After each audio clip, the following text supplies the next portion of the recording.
kwenda utakavyo. Maana inaenda wapi? Upotevuni. Lakini njia ni nyembamba iendayo wapi? Uzimani.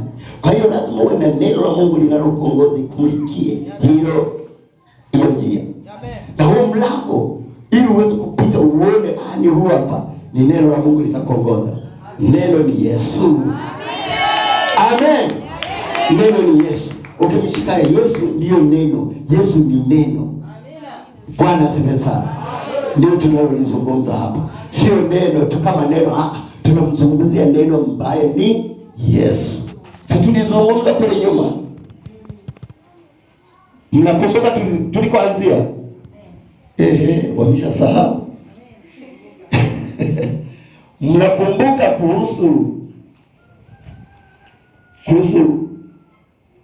mnakumbuka? Hamna. Basi tusirudi huko, tunawaenda. Nasema kwamba njia ni Yesu, ndiye aliye njia yetu na uzima. Kwa hiyo njia mbinguni ni nyembamba. Kwa maneno hayo, njia hiyo imesoma. Kwa hiyo usipokuwa na neno la Mungu huwezi pita. Umeona? Kwa hiyo ile neno limeandikwa katika Mathayo mlango wa 7 mstari wa 13. Unaweza kusoma, unaweza kaandika, utasoma baadaye. Lakini inaeleza juu ya huu mlango wa mbinguni, na ile Mathayo 7:14 inaeleza hiyo njia nyembamba. Unaweza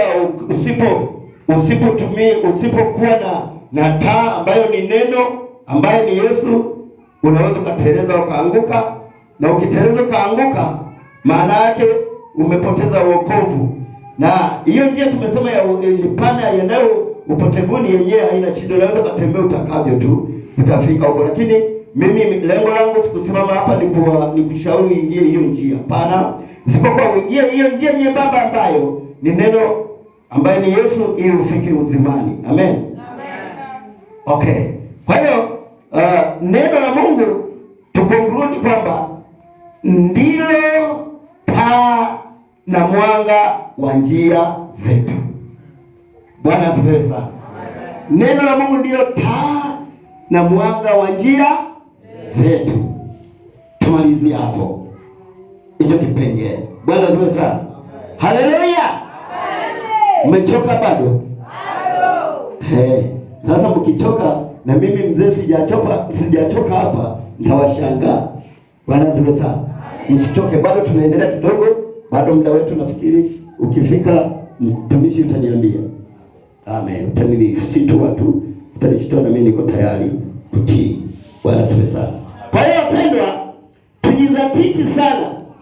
tujizatiti sana kuishika hiyo njia. Maana tusipojizatiti kukaa katika njia hiyo nyembamba ambayo ni neno la Mungu, tunaweza tukapotea, na tukipotea tunaweza tukaukosa uzima wa milele. Bwana asifiwe sana. Sasa hebu andika tena, neno la Mungu ni silaha. Andika tena, neno la Mungu ni nini? Ni silaha. Sasa hapo ndipo tunakwenda kukwambia yale maneno ambayo yule jamaa aliyatumia kumshambulia Bwana Yesu. Bwana asifiwe sana. Neno la Mungu ni nini? Andika hivyo. Alafu andika Mathayo 4. Mathayo 4 ule mstari wa 4. Mathayo 4 mstari wa 4. Tunazungumza juu ya habari ya Yesu alipokuwa anajaribiwa kule jangwani. Yesu alitumia neno la Mungu kumshinda adui shetani kwa neno la Mungu. Amen. Wote ni mashahidi, isipokuwa hawa ndugu ambao wameokoka hivi karibuni. Wapendwa, ukiwa na neno la Mungu, nimeshawatolea ushuhuda wangu, si ndio? Neno la Mungu ilikuwa ni silaha kwangu, kwa yule binti aliondoka mkuku. Japo alinilaumu, lakini mimi nilifanyaje? Mimi nilisalimika. Bwana asifiwe sana. ni nini? Ni silaha. Ukiwa nalo unashinda, unapita mahali pengi na kwa ushindi. Watu wengi wamesema mpaka uongo. Wamesema uongo kwa kuogopa. Wanatafuta kitu fulani kwa watu fulani. Sasa ili akipata hicho kitu, anaulizwa maswali mengine ambayo sio kweli, yeye anasema uongo ili mradi aweze kupata hicho kitu anachokitaka kwa huyo mtu. Sasa ukiwa na neno la Mungu litakusaidia kushindia katika hayo mapito ambayo utakuwa unapita. Bwana asifiwe. Kwa hiyo basi,